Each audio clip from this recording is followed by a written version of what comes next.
రాష్ట్రంలో cyber crimes మాత్రం రోజు రోజుకు పెరుగుతున్నాయి. ఒక విధంగా సైబర్ క్రైమ్ ట్రెండ్ కొనసాగుతోంది. నగరంలోని 3 కమిషనరేట్లతో పాటు రాష్ట్ర వ్యాప్తంగా బాధితులు చాలా మంది ఉన్నారు. ఇన్వెస్ట్మెంట్ ఫ్రాడ్, గేమింగ్ యాప్స్ ఫ్రాడ్తో పాటు ఇటీవల డిజిటల్ అరెస్ట్ పేరుతో నేరాలు పెరిగాయి. మనుషుల భయాన్ని ఆసరాగా చేసుకుని కోట్లు కొల్లగొడుతున్నారు సైబర్ నేరగాళ్లు. సైబర్ క్రిమినల్స్ చేతిలో చిక్కకుండా అప్రమత్తంగా ఉండాలని సూచిస్తున్నారు పోలీసులు.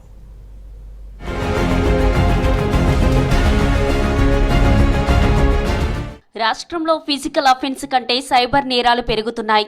అమాయక ప్రజల వీక్నెస్ ను క్యాష్ చేసుకుంటున్నారు సైబర్ కేటుగాళ్లు.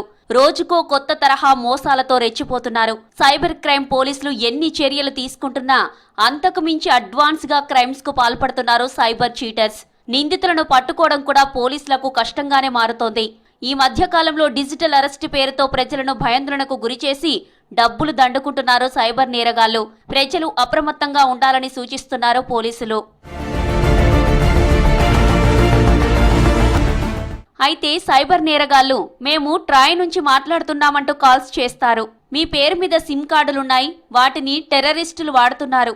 మీపై ముంబై క్రైమ్ బ్రాంచ్ లో కేసు నమోదైందని కొందరు, మీ బ్యాంక్ అకౌంట్లు ఉగ్రవాదులు వాడుతూ హవాలా రూపంలో డబ్బులు బదిలీ చేస్తున్నారని మరికొందరు కాల్స్ చేస్తున్నారు. మీ పేరు మీద డ్రగ్స్ పార్సిల్స్ వచ్చాయని, మీ బ్యాంక్ అకౌంట్ వివరాలు, బ్యాలెన్స్ డీటెయిల్స్ చెబితే ఆర్బీఐ వారికి పంపి వెరిఫై చేస్తామని పోలీస్ డ్రెస్ లో వీడియో కాల్స్ చేసి బెదిరిస్తున్నారు. డబ్బులు ట్రాన్స్ఫర్ చేయించుకొని జారుకుంటున్నారు సైబర్ కేటుగాళ్లు. డిజిటల్ అరెస్ట్ అనేది చాలా సార్లు బాధితులకు వాట్సాప్ ద్వారా కాల్ చేస్తుంటారు. మనకు కాల్ చేసేసి ట్రై నుంచి కాల్ చేస్తున్నా, మీ పేరు మీద ఒక సిమ్ ఇష్యూ అయింది, ఆ సిమ్ వచ్చేసి ఇల్లీగల్ యాక్టివిటీస్లో ఉన్నది, సమ్ టెర్రరిస్ట్ ఆపరేషన్స్కి యూజ్ చేస్తున్నారు, మీ ఆధార్ కార్డు మీద రిజిస్టర్ అయిన సిమ్ని యూజ్ చేస్తున్నారు అని చెప్తారు. ఇంకా కొన్నిసార్లు వచ్చేసి మేము ఇటు నుంచి కాల్ చేస్తున్నాము, మీ పేరు మీద ఉన్న బ్యాంక్ అకౌంట్స్ టెర్రరిస్ట్ ఆర్గనైజేషన్లో హవాలా ఆపరేషన్స్కి యూజ్ చేస్తున్నారు, లేకుంటే మేము ఒక హవాలా అతన్ని అరెస్ట్ చేసాము. ఆల్రెడీ అరెస్ట్ చేసిన దాంట్లో అతని దగ్గర మీ బ్యాంక్ అకౌంట్స్ కూడా దొరికాయి, మీ బ్యాంక్ అకౌంట్స్ కూడా ఈ ఇల్లీగల్ యాక్టివిటీస్లో మనీ లాండరింగ్ వాటిలో యూజ్ చేస్తున్నారు అని చెప్పేసి అప్రోచ్ అవుతారు. డిజిటల్ అరెస్ట్ అనేది వాళ్ళు కాల్ చేసేసి ఇమీడియట్గా వాళ్ళని భయభ్రాంతిలో గురి చేస్తారు. మీ పేరు మీద కేసు రిజిస్టర్ అయింది, మేము వెరిఫై చేయాలి మీ అకౌంట్స్ని. స్కైప్ ద్వారా కానీ వాట్సాప్ ద్వారా కానీ కాల్ చేసినప్పుడు వాళ్ళు యూజ్ చేసే ప్రొఫైల్ పిక్చర్స్ అనేటిది కానీ ముంబై సైబర్ క్రైమ్ పోలీస్ అని కానీ, ఈడీ అని కానీ, ఇట్లా డిఫరెంట్ ట్రాయ్ అని కానీ ఇలాంటి ప్రొఫైల్ పిక్చర్స్ యూజ్ చేస్తారు నమ్మియడానికి. 2024లో హైదరాబాద్ లో 354 డిజిటల్ అరెస్ట్ కేసులు నమోదయ్యాయి. దాదాపు 64 కోట్ల రూపాయలు పోగొట్టుకున్నారు బాధితులు. రిటైర్డ్ ఎంప్లాయీస్, వృద్ధులు టార్గెట్ గా వారిని అరెస్టు చేస్తామని బెదిరించి డబ్బులు దండుకుంటున్నారు సైబర్ నేరగాళ్లు.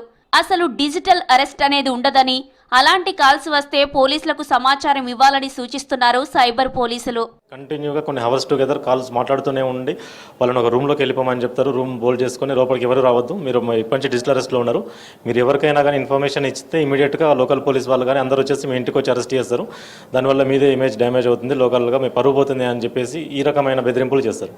చేసేసి వాళ్ళను అదే భయ ఉంచు, మీ అకౌంట్స్ అని కూడా మేము వెరిఫై చేయాలి, మీ పేరు మీద ఉన్న అకౌంట్స్ చెప్పండి అని చెప్పేసి వీళ్ళ ద్వారానే వాళ్ళ ఏమేమి ఉన్నాయి అకౌంట్స్ అనేది కూడా చెప్పించుకుంటూ అందులో ఉన్న బ్యాలెన్స్ అంతా కూడా మీరు వచ్చేసి ఇప్పుడు ఆర్బీఐ ఒక అకౌంట్ ఉన్నది, ఆ అకౌంట్కి పంపిస్తే మేము మీ అకౌంట్స్ని వెరిఫై చేస్తాము, ఒకవేళ అది జెన్యూన్ అకౌంట్స్ ఉంటే మీ అకౌంట్ మీకు మొత్తం రివర్స్ వస్తుంది అని చెప్తారు. వీళ్ళు సరే ఆర్బీఐ అకౌంటే కదా అన్నట్టుగా అకౌంట్కు ట్రాన్స్ఫర్ చేస్తారు. యాక్చువల్గా అమౌంట్ ట్రాన్స్ఫర్ చేయడానికి ఏంటి అంటే ఇప్పుడు కూడా నేమ్ అనేది వెరిఫై చేయదు, అకౌంట్ ఓన్లీ అకౌంట్ నెంబర్ మాత్రమే వెరిఫై చేసుకొని ట్రాన్స్ఫర్ జరుగుతుంది.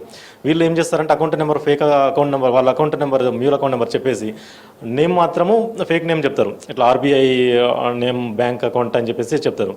వీళ్ళు ఎప్పుడైతే అమౌంట్ ట్రాన్స్ఫర్ చేస్తారో అలానే భయభ్రాంతిలో గురి చేస్తూ వీలైనంత వరకు మళ్ళీ డిఫరెంట్ చెప్తూ ఇంకా అమౌంట్, ఇంకా కొన్నిసార్లు కొన్ని మంది అకౌంట్లలో అమౌంట్ లేకుంటే కూడా ఏం చేస్తున్నారంటే ఎంప్లాయీస్కి ఇట్లా అకౌంట్స్ ఉంటాయి, వాళ్ళ అకౌంట్లో వాళ్ళు వెరిఫై చేయించేసి ఒక ఇన్స్టెంట్ బ్యాంక్ లోన్ ఆఫర్స్ ఏమైనా ఉంటే దాని లోన్స్ కూడా అవైల్ చేయించుకొని ఆ డబ్బులు కూడా ట్రాన్స్ఫర్ చేస్తున్నారు. సైబర్ నేరాలపై ప్రజలకు అవగాహన కల్పిస్తున్నామని తెలిపారు పోలీసులు. సైబర్ నేరగాళ్ల ఉచ్చులో పడకుండా అప్రమత్తంగా ఉండాలని సూచిస్తున్నారు సైబర్ పోలీసులు.